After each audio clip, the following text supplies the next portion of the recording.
Hey guys, what's up? It's the Cultural Detective here, investigating your favorite albums, and today I'm going to starve myself. But also, I'm going to be doing a mini albums review where I review a bunch of albums that I didn't plan to review them full length in an individual video because I just didn't really have the time. So without further ado, let's begin with Animal Collective's latest album, Time Skiffs.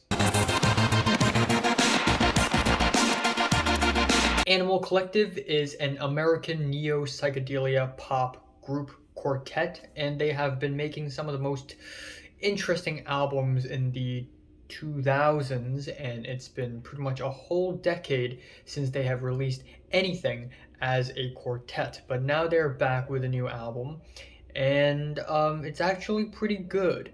The opener Dragon Slayer has the watery, sweet grooves, reverby vocals, and loose, flingy drums, and this is pretty much present in the entire rest of the album.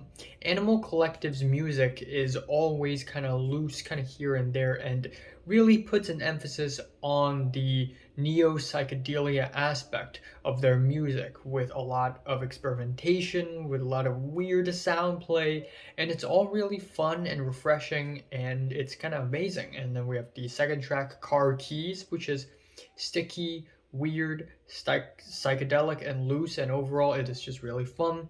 Prester John is a bright and relaxing track with consistent drumming and shimmery guitars. Drunk with Everything is a track that is a little bit head scratching because the first half of the track is basically the band attempting this tropical island vibe kind of thing, which is not very all that great, but it does build up to something more climactic. Walker is an awesome Scott Walker tribute. It's an easygoing psychedelic track. It's really nice, and then that is followed with Cherokee, which is a 7 minute and 50-second long immersive track. It is atmospheric, it is enveloping, and with all the sound play, it sounds really interesting. Passerby, while instrumentally it's a little bit slow and dull, I do really like the lyrics about interacting with passerbys. And the last two tracks are both very great. We Go Back is a peppy, fun track, and the last track, Royal and Desire, is straight up Dan Deacon track with slow, starry guitars and drums. It is beautifully relaxing, and it is really nice ending. So yeah, I don't really have much to complain about this album. Obviously, it's not perfect. Some of the tracks here just don't have strong songwriting at all. Some of the instrumentals here are a little bit head scratching, but overall, it's just kind of a fun time, really. My favorite track here is I don't know. I'm giving this album a 7 out of 10. Strong 6 to a light 7. My favorite track here is Cherokee, and my least favorite is Strung with Everything. Alright, now for something a little weirder, we have the latest Yaya Kim album, a.k.a. Yaya. So Yaya Kim is a South Korean singer-songwriter, and this is her latest album. And there are so many weird things about this album. First of all, this album is long. It's 2 hours and 21 minutes long. It is a triple album. And if I can check right now, the album has 33 songs. 33. Not only that, but it is also something that I've never, not that I've never heard of something like that, but I've never heard of something like this out of South Korea. And it is this luxurious, devious jazz pop album. Yaya Kim's vocals on this album are incredibly dramatic, and it's kind of sexy, kind of intimidating, and it's also full of style, which is really nice, but there's something so extra and over the top about it. But it's not an issue for me. It's just sometimes it's almost a little bit funny, which I'll get into a little bit later. But given that this album has 33 tracks, some of the tracks here, in my opinion, are totally unnecessary. I mean, they're not bad, but they just feel redundant. So I'm just going to go through the tracks that I love, or tracks that stand out to me first. Album opener, Anger Is My Power, is a slow, dramatic opening with unhinged strings, intoxicating pianos, sounds like a Bond intro. Tonight Is Mine has these really nice free-flowing jazz, and we have these alluring, moany, breathy vocals slathered all over it, which is like it's interesting. I guess a little bit of that would be nice, but it's just a lot of it. Night Killing is a slow, spacey track, but then we have the track for Dogs and Pigs, which is definitely one of the most fun and exhilarating tracks on the album, with the groovy bass and the pianos. And I really love the ending to disc 1, Samsara, which is a spacey and eerie track, a faint, moody keyboard, disc scratches and fuzzy sounds, which sound like really odd combinations, but it comes together really, really well. And also one track that stands out to me on disc 1 is I Wanna Kill You, and the whole track is just, you hurt me, I wanna kill you, I wanna kill you, you hurt me, and that is basically the whole song. It's so hostile and aggressive, it's actually a little bit hilarious, especially given how dramatic her vocals are on this album. Again, the dramatic delivery, sometimes it works, sometimes it's really nice and stylish, but sometimes it's a little bit over the top. But anyways, on disc 2, she flexes her Spanish skills a little bit with multiple tracks in Spanish. The track Puerta de Cielo is a Latin flavored track with lush violins and horns, a trap beat that came out of nowhere, and a very fiery, elegant second half. I'm not huge about the trap beat, but I do really like the climax of the instrumentals. The track An Incomplete Human Being is a cheeky, luxurious track. And then we have tracks like Melancholia, which is just one of those jazz instrumental tracks that's kind of like what you hear in a mall, except it's 3 a.m. in the morning and you're this weird liminal space, which is both a good thing, both a redundant thing, maybe. And then we have disc 3. The first 2 tracks are very fiery and exciting, and then the rest of disc 3, the rest of the album is just slow and spacey and somewhat moody, bits of jazz fusion here and there. And again, there are ups and downs. There are certain tracks that sound really nice, well produced, very crisp, but then there are some other tracks that's just a little bit over the top and maybe a bit repetitive. So yeah, I don't know how to feel about this album. This album is just extremely long, kind of weird, and I actually kind of like it to a degree, feeling a 7 out of 10. Yeah.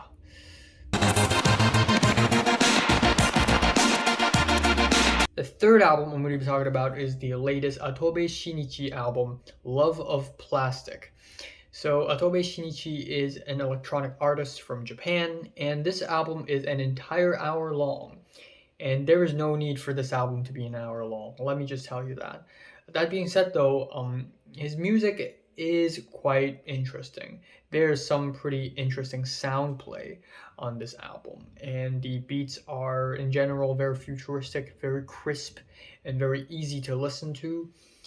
We have the track Love of Plastic 1, 5, 8, and a little bit later in the album, 6.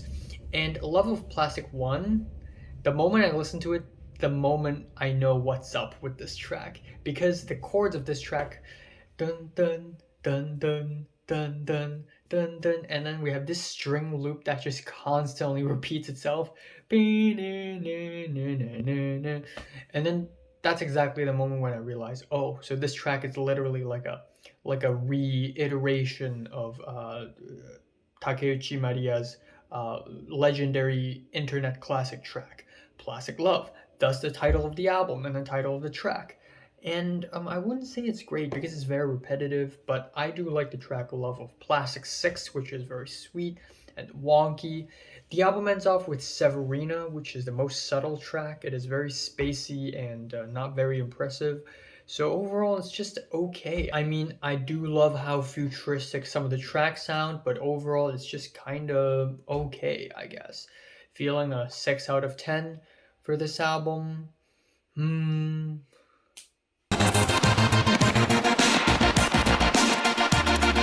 Next album I'm going to be talking about is the latest sonhos, tomam, conta EP, Insolação. Sonhos, tomam, conta is a Brazilian shoegaze emo artist, and this is his latest EP.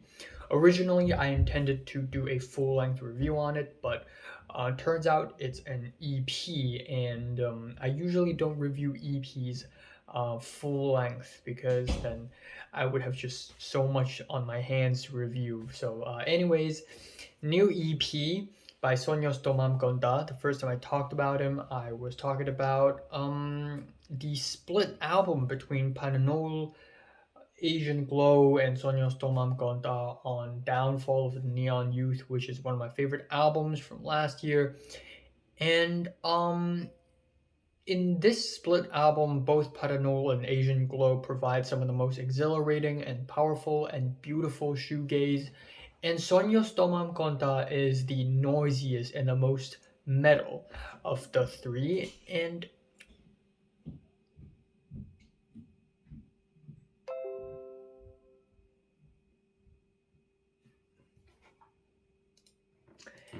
also, in my opinion, the least impressive. Don't get me wrong, I think he's a promising artist. He has a lot of potential, but just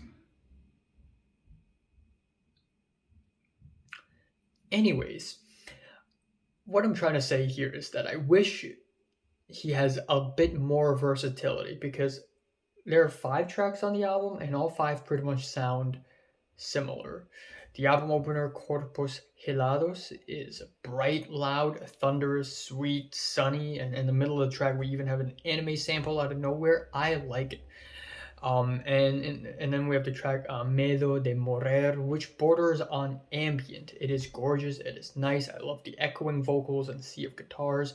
And the last track is also really great as well, Ultima Visita, which is more rock oriented.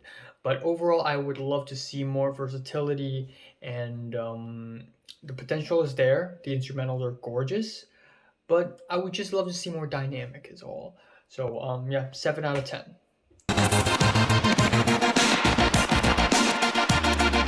Next up, I'm going to be talking about the latest Yeule album, Glitch Princess. So Yeule is artist from Singapore, now based in England, and I've never really paid attention to their music all that much. I mean, I've heard a couple of singles from Yeule, but I never really cared for Yeule's albums. But now I'm just gonna review it. This album is judging by as you can probably tell from the album cover, it's glitchy, edgy, sad girl, ultra futuristic, inspired by Grimes, Twigs, Sophie, post PC music, post hyper pop, post gender themed LGBTQ, post industrial thing. I'm gonna be honest here. I've been having this headache for 3 days already. But anyways, all right. Let's talk about this album at length. The album starts off with "My name is Nat Shmail," which is Nat Shmail. Nat Shmail. I don't know. And this is a really weird and tedious opening to the album, where I guess Nat, a.k.a. Yeule, basically state their name and their preference in this really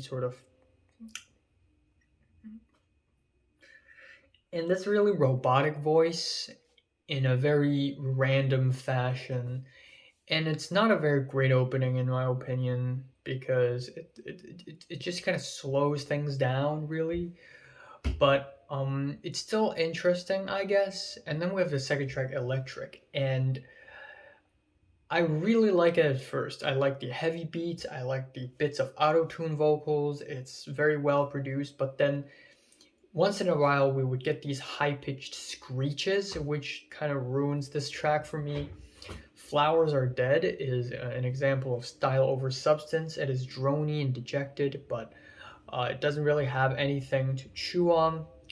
But then we also have some really nice track like Eyes, with its intimate vocals and cinematic pianos. It's breathy, it's malformed, it's weird as hell, and it's a strange collage of sounds. Perfect Blue, probably a reference to the movie, which is amazing. Check it out. It's a very awkward robotic duet with an emotional finish, and it's another really nice track. But one track that really stands out to me is the single, Don't Be So Hard on Your Beauty, which completely does not match with the rest of the album at all, because out of all of this glitchy, distorted weirdness, out of nowhere, we have this random acoustic ballad with nice guitars and simple vocals, no vocal manipulations at all, which is so random, and it actually sounds kind of good. Fragments is a drony, noisy track, and then that is followed with Too Dead Inside, which is a breathy pop track with sinister grooves and skippy beats. Bites on My Neck is another highlight on the album for me. It is easily the brightest and catchiest track. I love the futuristic keyboards and the distorted guitars. It is very catchy. The chorus, it's actually good. And I Love You is a strange mash between post rock, get this spoken word, and some sort of ballad, and it's just kind of awkward hanging in between. Friendly Machine is an eerie, haunting spoken word track within spacey ambient backdrop. Mandy is a nerve-wracking drony track with screaming and buzzy static noises. So again, I like the eerie kind of ambient drony instrumentation, but sometimes it's going a little overboard, but more of the times it just doesn't incorporate with the music really well. And then we have the bonus track of the album, or the actual ending last track of the album, The Things They Did for Me Out of Love. And this is a 4 hour and 44-minute long ambient piece. You know, I really admire Yeule for pulling off something like this. It's ambitious, it's bold, it's a huge middle finger to conventional album structuring. But I wouldn't say this 4 hour long track is enjoyable or anything. I wouldn't say that. So yeah, this is odd. I feel like Yeule has a lot of potential in making some of the most fascinating and edgy friggin' music you can ever listen to. Some of the wonkiest, most futuristic post music. But I feel like Yeule hasn't quite reached there yet. So yeah, kind of feeling like a light 6 on this album. Yeah, light 6. Alright, next album I'm going to talk about is the latest Cities Aviv album, Man Plays the Horn. So this is an 80-minute long experimental rap album. Again, it's really friggin' long. The vocal delivery, the rapping on this album, is very similar to that of Earl Sweatshirt, especially his latest work, where he sort of raps by singing in monotone, by rapping in monotone and sort of yelling in a almost disheveled fashion. And for Earl Sweatshirt case, it really works because it adds onto the dejectedness of his music. But on this album, does it work? Maybe a little bit. Yeah. The instrumentals on this album is really fuzzy and distorted, ultra poor quality lo-fi, which is actually quite nice. But again, does it go over well on every single track though? Not really. Some of the beats here are really nice though. Some really nice glitchy beats, some soul samples, especially on the track Ways of the World. And the next track, Cinema Club, is very playful. The delivery is playful and cheeky. The track Street Land on Me has the funky guitars, which is really nice. And overall, it's just mostly nice, decent tracks. Nothing all that special or groundbreaking. Some of the tracks here, at worst, is boring, but overall, it's really nice. Doesn't have to be 80 minutes long though.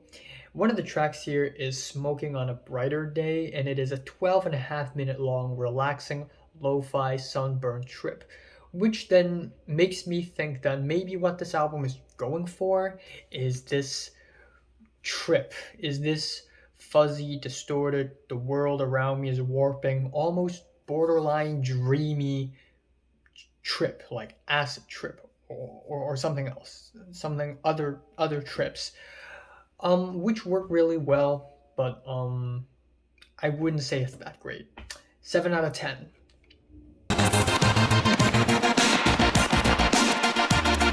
Finally, I'm going to be talking about the latest Shamir album, Heterosexuality.